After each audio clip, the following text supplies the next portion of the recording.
specifically about the two most difficult, the two most challenging question types, matching headings and true, false, not given. So what Priyanka says about matching headings is this. I always used to do is I always read the questions and all the headings which question is asking us to do, but we should not do that. We should just straight away go to the passage and read the passage, and with each passage we should give a particular idea of that passage or write somewhere that idea, so that in the last you can match it. What's your idea and what's given in question. So this advice shows you how important strategy is. If you were not following this strategy, you would be getting lost, because what most students do is they look at the headings, the questions first, and then they read the passage. That means that they're going to waste a lot of time, and they're going to be looking for things that are not there, and they're going to get highly confused, not know what to do.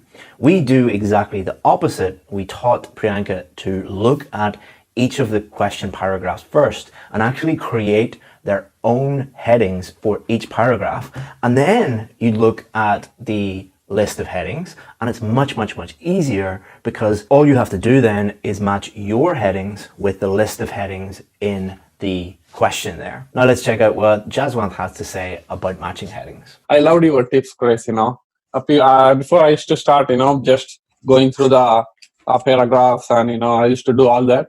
But then you told me that don't see the headings before even starting the paragraphs, right? So that's the one key important that helped me to score that perfect 9 in the reading exam. So exactly the same advice, exactly the same strategy. And when you see successful people doing the same thing, there's a quote, "Success leaves clues." Whenever you see successful people in any walk of life doing the same things, you should copy them. Now let's check out what Shravani has to say about matching headings. When it comes to matching headings, we have to read the passage first, make our own headings, and then match those headings with the headings given. So, practicing these strategies and remembering those strategies, this takes couple of sometimes need a lot of slow practice. So not only did Shravani give advice exactly the same as the other two Band 9 students, she also gave advice about how she learned the strategies. Because Band 9 students, as I said before, don't look at a strategy once, they memorize it. And she talked about slow practice. Slow practice is when you get some real practice tests, and you don't try and do them as quickly as possible. You don't do them under exam conditions. You open up the book, you find the question type that you want to work on, and you work on learning the strategy, not on getting all the questions correct. It doesn't matter at that stage. That is why we call it slow practice. You might take 20 minutes for one question or 1 hour for one question, because your focus is on learning. Your focus is not on getting up to exam speed. So very good advice from another Band 9 student there. So I'll give you that matching heading strategy in a lot more detail at the end of the video for free. But let's see what they have to say about true, false, not given, because it is completely different. So let's check out what Shravani has to say about true, false, not given. For true, false, not given, for example, I used to read the passage first. And for not given questions, I used to be highly confused, and it used to take so much of my time thinking that where is the answer. But when I got the strategies, and I blindly just followed the strategies, and that was really helpful. So as you heard there, Shravani would read the text first for true, false, not given, and this would lead to a huge amount of confusion.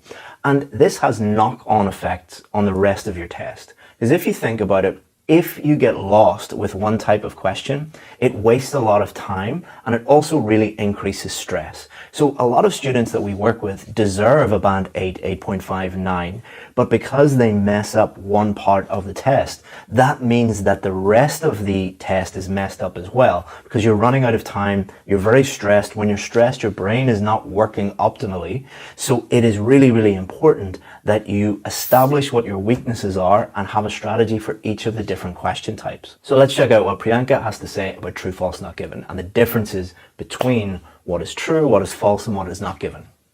If you have read the paragraph first and then you are reading the question, then it's really easy to know that it's not given in the paragraph. So you should mark it not given. So what she's saying there is not that she read the text, the paragraph first, and then read the questions. She's talking about comparing the paragraph that you think contains the correct information, and the question statement. And if you can't find any information in there, then it's not given.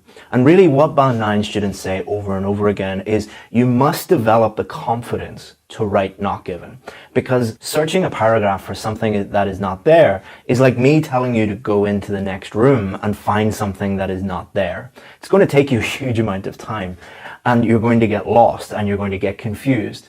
By practicing the strategy that we'll give you at the end of the video, it gives you the confidence to immediately look and say, okay, this isn't here, I can't find it, let's move on, and not given. And then she says, when something is there.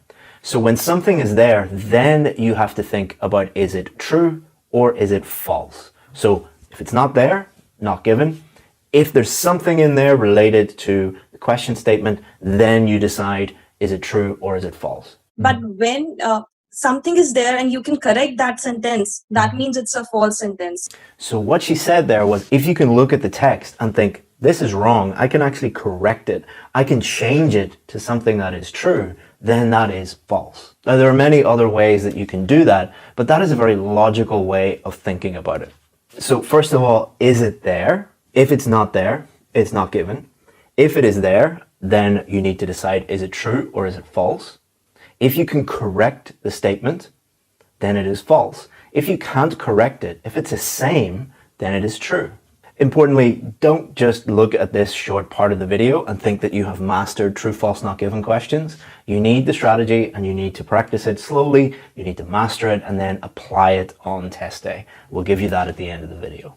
Now let's move on to time management. It's very common for students to email us and ask us for time management tips. But what Band 9 students say is completely different from time management tips. Let's have a look at what Priyanka says. Actually, I never faced problem with time management. Since I started practicing, like from first day, I was able to complete my test in 1 hour. So she never faced an issue with time management at all. Does this mean that you can't learn from her? No, because this is reflected in what Jaswant said as well. For reading, I did like more practice on, I was reading some online articles, as you always suggested in the course. Like I've been going through and reading the BBC articles. So that really improved my skills a lot. So he talks here about reading in his spare time. To be honest with you, Chris, I was more interested in wildlife.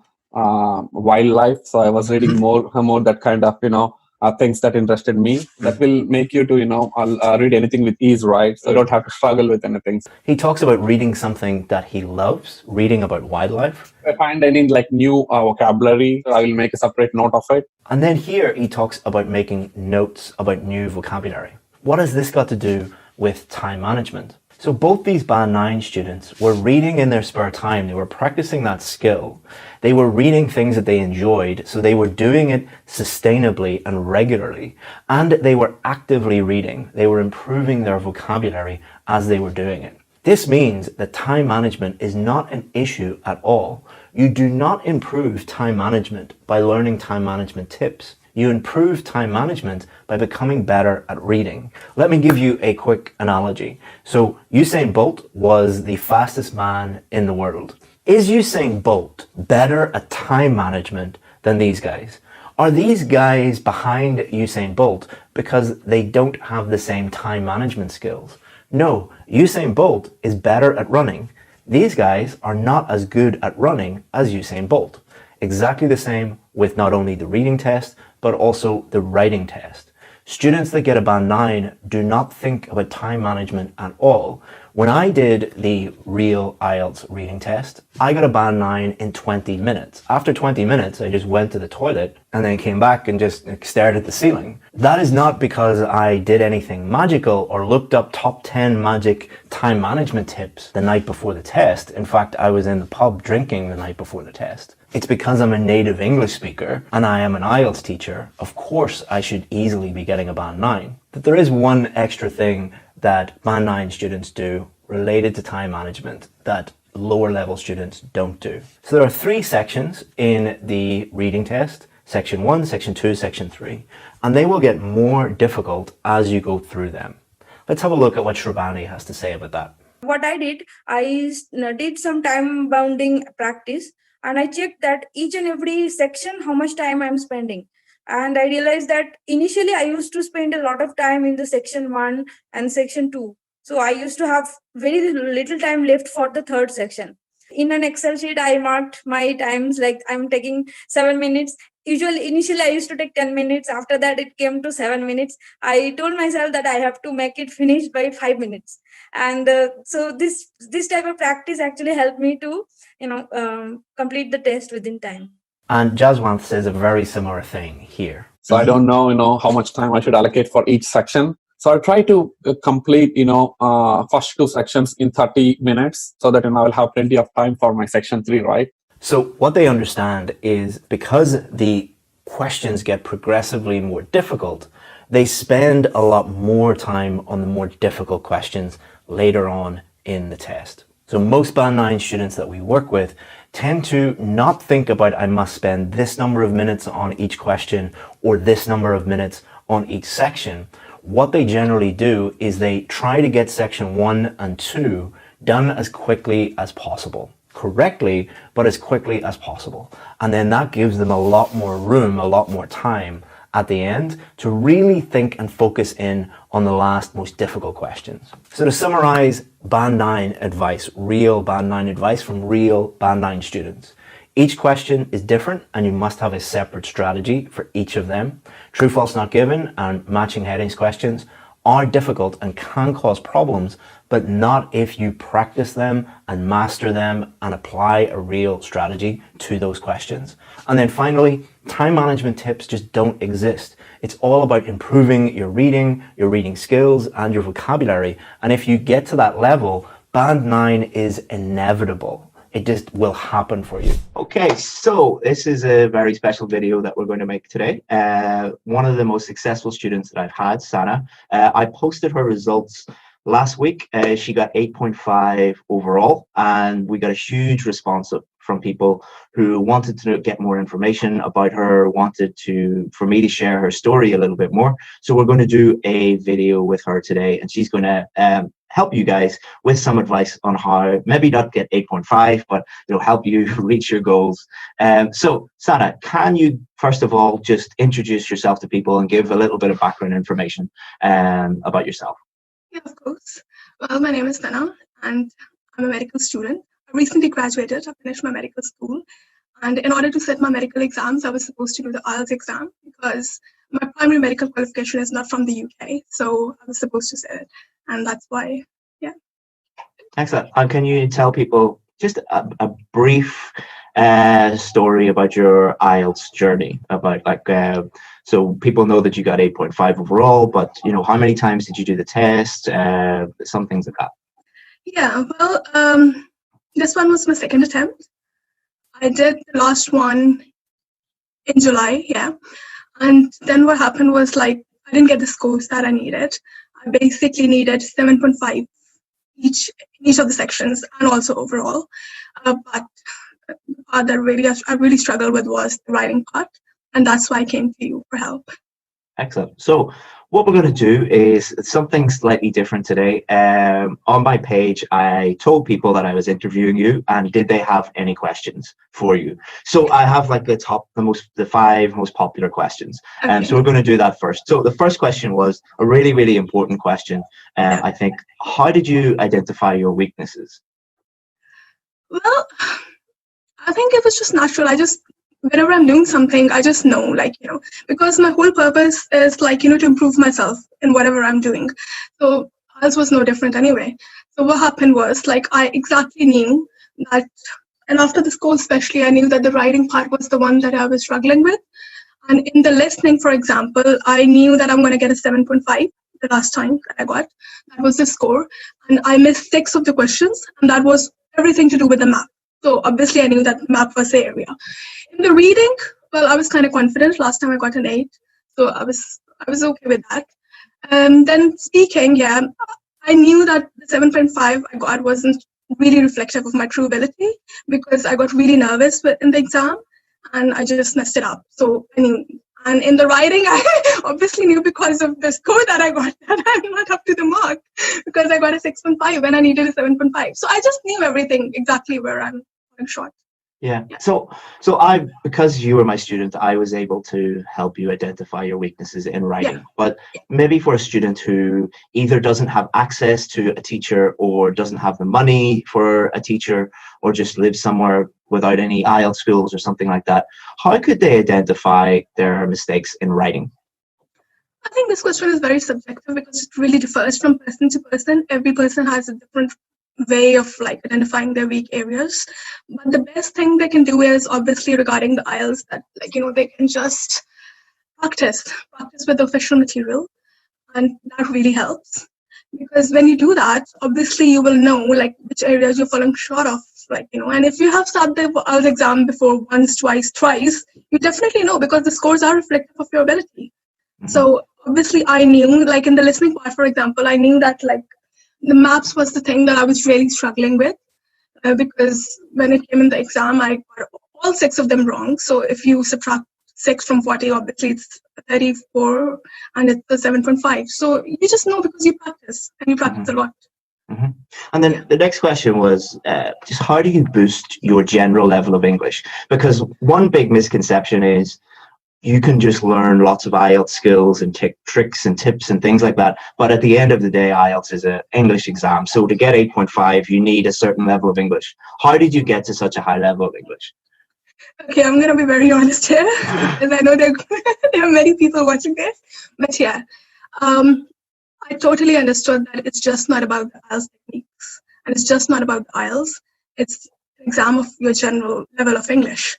So I read every day. I don't like reading. All I love reading books is like medical books, okay? I'm generally not into reading, definitely not. But for the purpose of the IELTS exam, obviously I had to because I knew I had to. So I was reading every day. Every day I'll read some article and I'll just read online because I'm always on the net anyway. So I was reading every day, then I will note down the words. But I followed your 100% rule. I didn't memorize a list of the words for sure. So I made a copy. I still have it actually. So I was writing down the word, then I was writing the antonyms, synonyms, the collocations. That was really important. I used an online dictionary for that, and it was really helpful. So by the end of everything, I had a huge book with a lot of vocabulary that I could use in the exam. And also, secondly, I think it's something to do with my school as well, because I have been taught in English all my life. And the school that I studied in, the country where I was born in, I studied in a school called Convent of Jesus and Mary. And there, teachers, we were taught by nuns and other teachers, and they used to come from the UK and the Spain and everything. And we were fine if we spoke in the national language and not in English. So it was always stressed. And I'm very grateful for that. Yeah. It really helped me. Yeah, so I think for anybody wanting just do what you did, surround yourself with English, which could mean reading every day or listening every day, speaking to people, just do whatever you can in English. Yeah, and I listened a lot as well, actually, to be honest, because I love watching documentaries regarding human trafficking and prostitution and stuff like that. I'm just interested in those topics, those things that affect socially, everybody. So, I would watch a lot of documentaries. I love documentaries. Yeah, so choose something that you're interested in. It doesn't have to be. It doesn't have to be like an academic book. No, of course. I mean, if I was choosing an academic thing, I would definitely choose something related to medicine only. But I'm also interested in all these kind of things. So I chose documentaries. Yeah, I mean, you could watch cartoons in English. Yeah. That's maybe an extreme example, but but it just showed the point I'm making is that's true. Do whatever you enjoy in English, and that's going to help you. Basically, just surround yourself with English. Read, listen, write, do everything you can. That's the only way. Okay, so the next question was, this is a really popular question, but I don't think that the answer is going to help a huge number of people because it is so subjective, but how much time did it take you to get to that score? Okay, as you already said, it's very subjective, so it differs. But for me, it took around a month. Yes, exactly a month, actually. Not even a month, because it was exactly 28 days. Yeah. But the for everybody else, it might take, it could take some people a week, it could take some people 6 months, it could take some people a year. Definitely, because thing is, as I already said, my general level of English wasn't bad. I mean, last time I got the other parts, if you take out the writing part, including that one, I got 7.5 and 8, which is obviously much higher level of English, but still, you need to improve. You can't just stay static and just think that everything is going to be fine, because what people do, I think, is because they keep on repeating the test, thinking, okay, I didn't do well this time, maybe next time the paper is going to be easy or something. It's not going to change. If you don't put in the effort, the results are going to be the same. So the choice is yours. Excellent advice. All right, so the next question, how do you write the perfect essay? Actually, I'm laughing because there is no perfect essay. Anyways, but the point is, for me, I just follow the structure that you gave.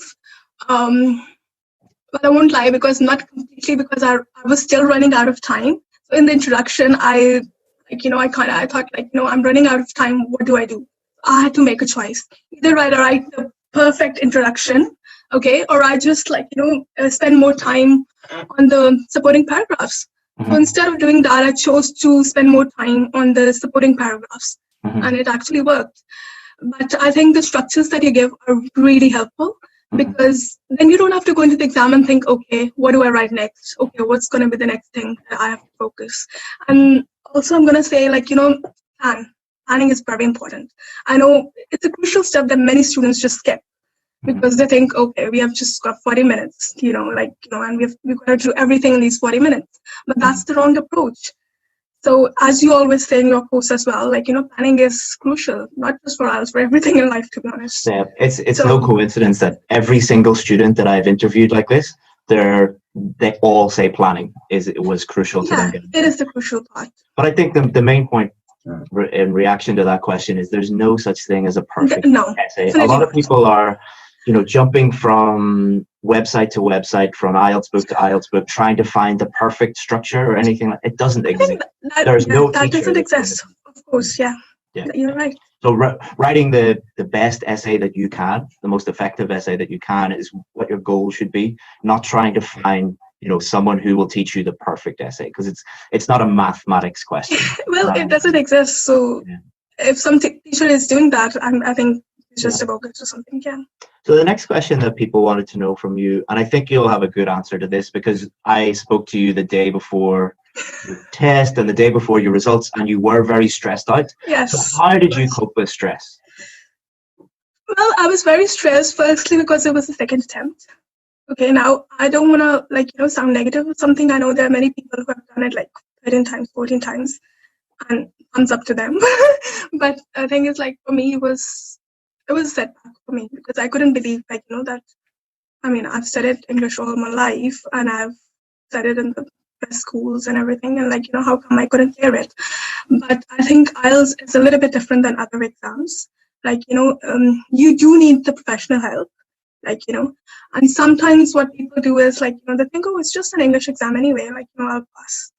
So I think it's really important to get the professional help that you can. And with the stress part, it really depends. It varies from person to person, but at the end of the day, I just stopped thinking about it. I remember, because I remembered word to word what I actually wrote in the exam, in the actual exam. So I remember emailing you as well with the whole essay and asking you, oh, can you please give me the feedback? Can you tell me how my ideas are, how I've presented and everything, okay? And I did the same in the group as well, in the private group. And then, some people were saying it's really good. Some were saying, oh, no, you could have done this, that, and it was just absolutely I was okay, I can't take it. So I just deleted that post. Okay, in the exam, with what other students tell you, because normally not some of it is very, very good advice, but some of it is yeah. So you told me not to worry. So after hearing your advice, I acted on it, and I just deleted the comment. But yeah, what I did in the exam, I thought, because I messed it up last time because of getting nervous. I mean, obviously the 7.5 was not it was not my real mark. I was pretty sure on that in the speaking part I'm talking about, so I thought, that's it. I mean, what I'm getting out of being nervous anyway, just a 7.5, so I thought, forget it. I'm not gonna think about it. It's not an exam. So I literally went in there and I was talking to the examiner as if I've known him for 20 years or something.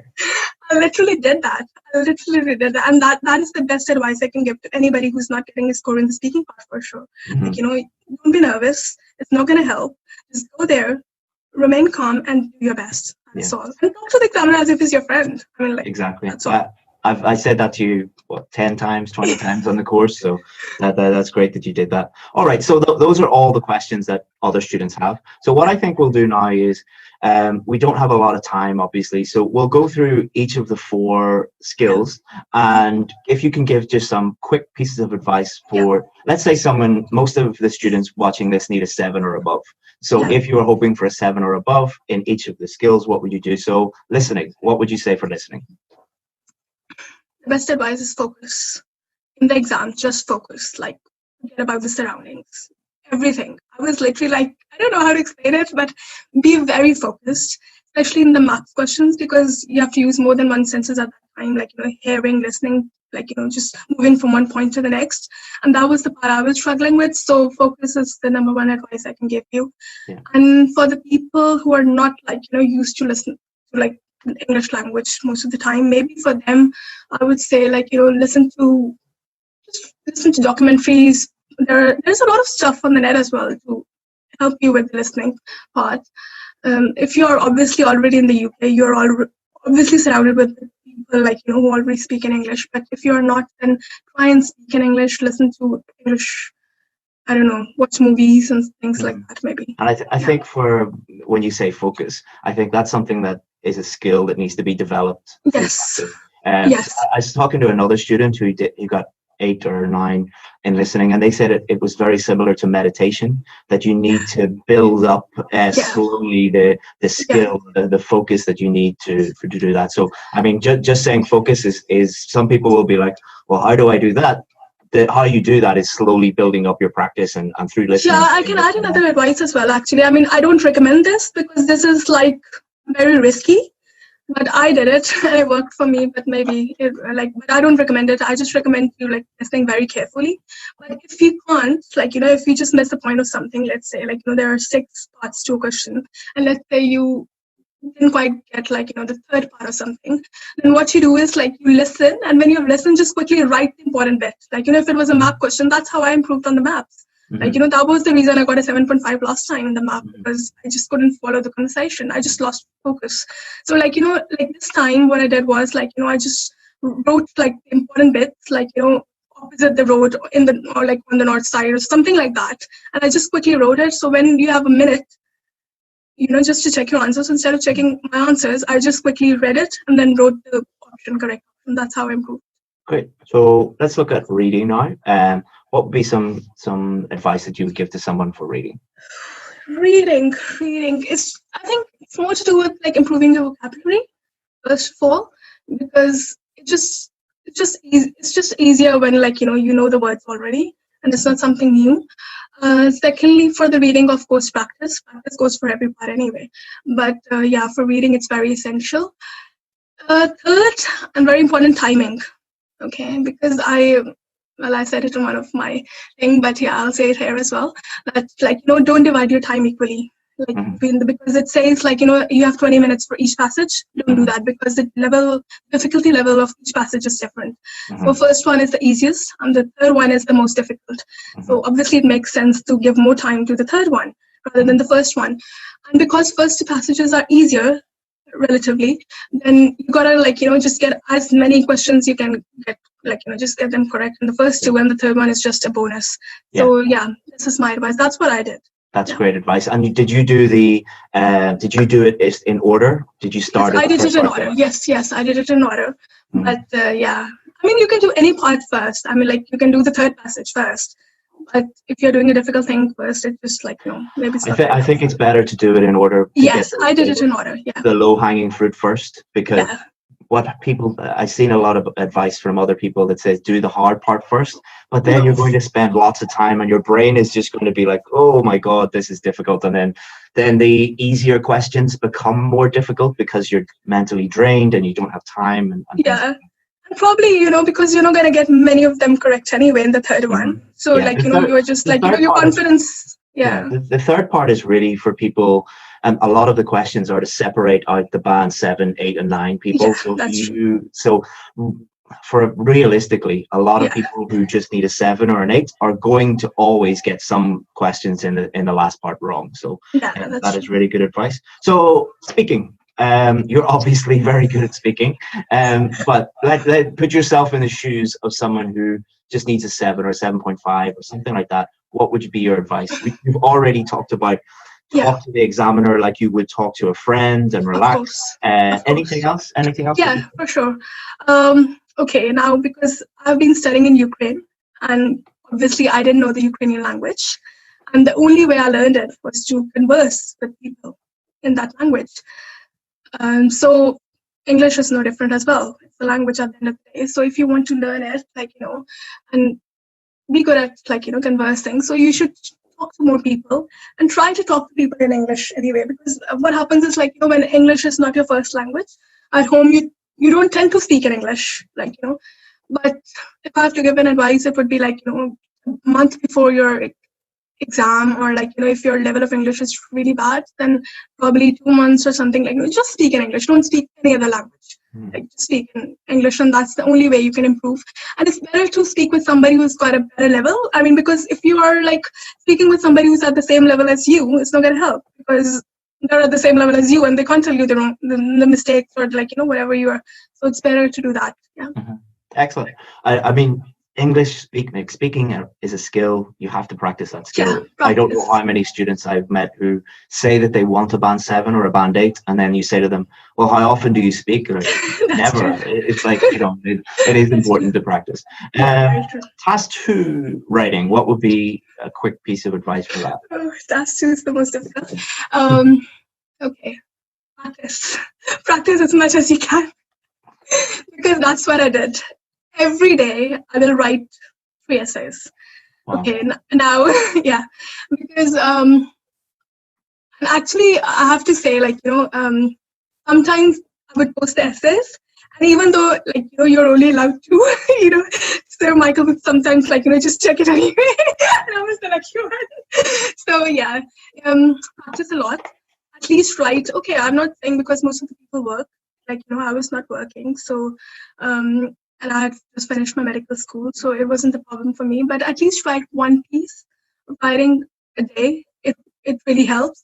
And I mean, in the group, we have the chance to put 2 essays every week anyway. So it's more than enough for the people who are working.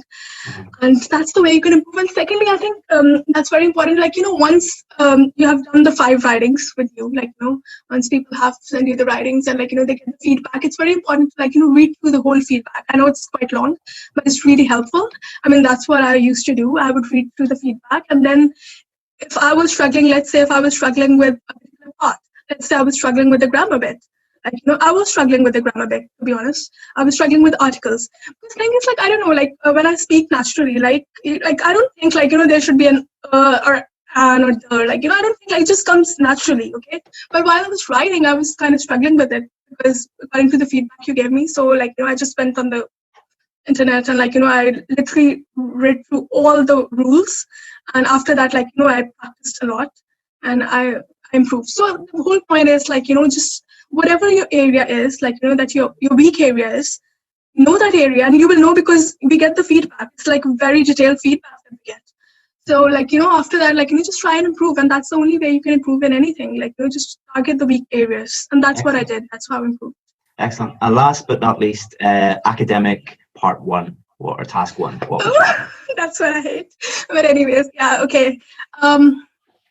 I think everything we need is in the course anyway that you give us. But if I have to give it for people who are not on my course, what would you suggest? Okay, I'm not supposed to say that maybe, but as I always say, it's very okay. Writing and speaking are 2 parts in the IELTS exam that you can't do well without getting professional help. I mean, it's not something that I'm just making up. It's very true. Because you can improve your reading and listening just because you've got the keys and everything, but speaking and writing are